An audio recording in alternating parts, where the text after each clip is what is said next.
அனைவருக்கும் அன்பான வணக்கங்கள். ஆதிரா ஆன்மீகா யூடியூப் சேனலுக்கு உங்களை அன்போடு வரவேற்கின்றேன்.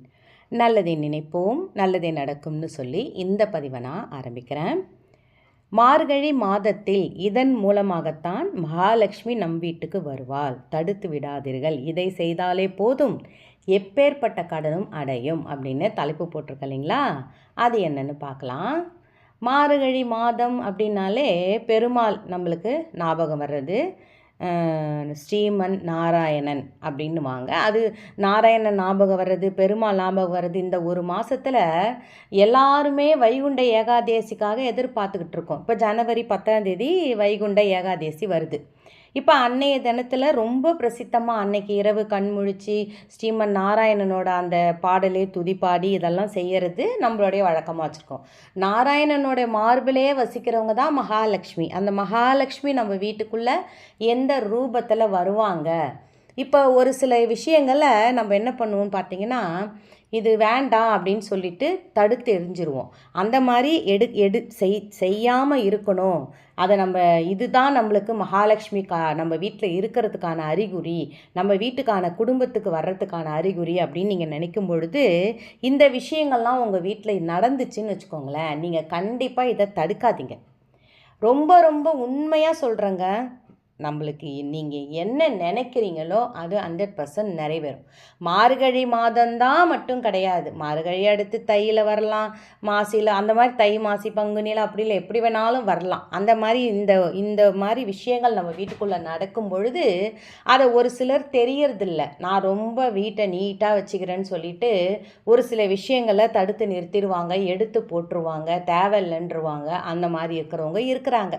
இன்னும் ஒரு சிலர் இன்னும் ஒருபடி மேலே போய் ஒரே அடப்பாசாரம், வீட்டு ஃபுல்லாக குப்பைங்க, வெறும் பிளாஸ்டிக் பொருட்கள், அது இதுன்னு தேவையில்லாத லொட்டு லொசுக்கு இதெல்லாம் வச்சுக்கிறது. அது எல்லாமே கிளியர் பண்ணி வச்சாலே மகாலட்சுமி நம்ம வீட்டில் அழகாக வந்து உட்காந்துருவாங்க. இது முக்கியமான ஒரு விஷயம். நம்மளுடைய சமையலறை எந்த அளவுக்கு சுத்தமாக இருக்குதோ அந்த அளவுக்கு நம்ம வீட்டில் மகாலட்சுமி நம்ம கையில் தங்குவான்றது எல்லாருக்குமே தெரிஞ்ச ஐதீகம். இதில் முதல் விஷயம் என்னென்னா, இப்போ நம்ம வீடு இருக்குதுன்னு வச்சுக்கோங்களேன். நம்ம வீட்டுக்கு பின்னாடி ஒரு மரம் இருக்குது, நம்ம வீட்டிலே தான் இருக்குது அந்த மரம். இல்லை எதிர்க்க ஒரு மரம் இருக்குது, ஏதோ ஒரு மரம், என்ன மரம் இந்த மரம்லாம் கிடையாது. அந்த மரத்தில் தேன் கூடு கட்டுதுன்னு வச்சுக்கோங்களேன். அதை டிஸ்டர்ப் பண்ணாதீங்க. அது டிஸ்டர்ப் பண்ணாது, நம்மளை வந்து கொட்டும், அது வேறு விஷயம். அது தேனு கூடு கட்டுது, நம்மளுக்கு கண்ணுக்கு தெரியுது, நம்ம வீட்டுக்குள்ளே அது கட்டுது அப்படின்னால, வீட்டுக்குள்ளே கூட சில தேன் வந்து கூடு கட்டும். அது வந்து நம்ம டிஸ்டர்ப் இல்லாத இடத்துல தான் எப்பவுமே, ஒரு சத்தமில்லாத இடம், ஒரு சுத்தமான இடம், இந்த மாதிரி இடம்லாம் தேடி தான் தேன் கூடு கட்டும். அப்போ அந்த சுத்தமான இடம், சத்தமில்லாத இடம்லாம் இருக்கும்போது பார்த்திங்கன்னா மகாலட்சுமியோட வாசம் நித்தம் இருக்கும் அந்த இடத்துல. அதனால தான் அந்த இடத்துல தேன் கூடு கட்டுறது. தேன் கூடு கட்டினா தப்புன்னு யாரும் சொல்கிறத நம்பாதீங்க. தேன் கூடு அவ்வளவும் நம்மளுக்கு நம்ம வீட்டுக்கு மகாலட்சுமியின் அம்சத்தை கொடுக்கக்கூடியது. சரி, இந்த மாதிரி இது தேன் கூடு நம்ம கண் எதிர்க்க அந்த தேனை எடுக்கிறாங்க, கண் எதிர்க்க எடுத்து அந்த தேனை அழிப்பாங்க. ஒரு நேரம் ஆனவுடனே அந்த தேனே அதுவே குடிச்சிரும்னு சொல்லுவாங்க. அதுக்கு முன்னாடி என்ன பண்ணுவாங்க, அந்த தேன் வந்து ரொம்ப நல்லது உடம்புக்குன்னு சொல்லிட்டு அதை அழிப்பாங்க. அது கிடச்சிச்சின்னா வாங்கி உங்கள் வீட்டில் அதை ஸ்டோர் பண்ணி வச்சுக்கோங்க. எத்தனை வருஷம் ஆனாலும் அந்த தேன் கெடவே கெடாது. சரி, இதுக்கப்புறம் என்னென்னா, சிட்டுக்குருவி வந்து நம்ம வீட்டில் கூடு கட்டுது மேலே. இது எல்லாமே நிறைய விஷயம் சொல்லியிருக்கிறாங்க. இருந்தாலும் உங்ககிட்ட எதுக்கும் இது மாதிரி வரும்போது நம்மளுக்கு தேவையில்லை, இது ஏன் அடப்பாசரம் பண்ணுது, இது ஏன் இப்படி குப்பையாக்குது, ஒரு குச்சா எடுத்துகிட்டு வந்து ரூமுக்குள்ளே போட்டுட்டு போகுதுன்னு நினைக்காதீங்க. சிட்டுக்குருவின்னு கிடையாது, எந்த குருவியாக இருந்தாலும் கூடு கட்டுது. அணில் கூடு கட்டுது, எந்த பறவைனாலே காக்கை கூடு கட்டினா கூட அவ்வளோ நல்லதுங்க. அந்த வீட்டில் மகாலட்சுமி அம்சம் வரப்போகுது, நல்ல ஒரு செல்வ செழிப்பு உண்டாக போகுதுன்னு தான் அர்த்தமாகும். அதனால் அந்த கூட்டை கலைக்கிறது, கூட்டில் இருக்கிற முட்டையை எடுக்கிறது, அதை வந்து தப்பாக உடச்சி பார்க்குறது, அது உள்ள என்ன இருக்குன்னு, அந்த மாதிரிலாம் எதுவுமே செய்யாதீங்க.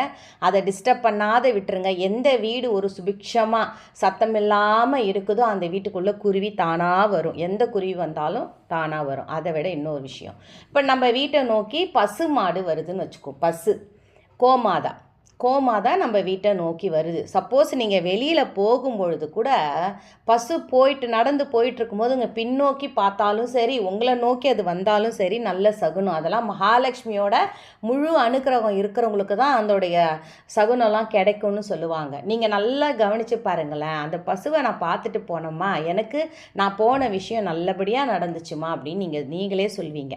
அந்த மாதிரி இன்னொரு விஷயம் என்னென்னா, மஞ்சள் இருக்குது இல்லைங்களா, அந்த மஞ்சளை குண்டு மஞ்சள்னு சொல்லுவோம் இல்லைங்களா, அந்த இழைச்சி குளிப்பாங்க. இப்போல்லாம் பவுடர் வந்துடுச்சு. ஆனால் எனக்கு தெரிஞ்சது ஒன்று சொல்கிறேன் உங்களுக்கு. அந்த குண்டு மஞ்சள் வாங்கி அந்த இழைக்கிறதுக்குன்னு இப்போ கல்லுலாம் இப்போ நம்ம வீட்டில் எல்லார் வீட்லேயுமே டைல்ஸ் ஒட்டிட்டோம்.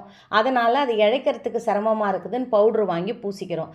சரி, ஓகே, மஞ்சள் தூள் வாங்கி பூசிக்கிறீங்க, ஓகே. அதுக்கு பதில் நீங்கள் இந்த கல் வாங்கி வச்சுக்கின்னு அதில் உரசி நீங்கள் தினந்தோறும் அந்த மஞ்சள் கயிறு, நம்ம கயிறு போட்டிருக்கோம் இல்லைங்களா, அந்த மஞ்சள் கயிறில் இப்போ நிறைய பேர் எல்லாருமே சரடு தான், அதுக்கு கீழே கயிறு கோத்துருப்போம் இல்லைங்களா, தாலி மாங்கல்யம் அதெல்லாம் அதில் மஞ்சளை தடவணும். ரெண்டாவது அந்த மஞ்சளை நல்லா கையில் எடுத்து உள்ளங்கையில் நல்லா பூசுங்க. ஏன்னா மகாலட்சுமி உள்ளங்கையில் வசிக்கிறா.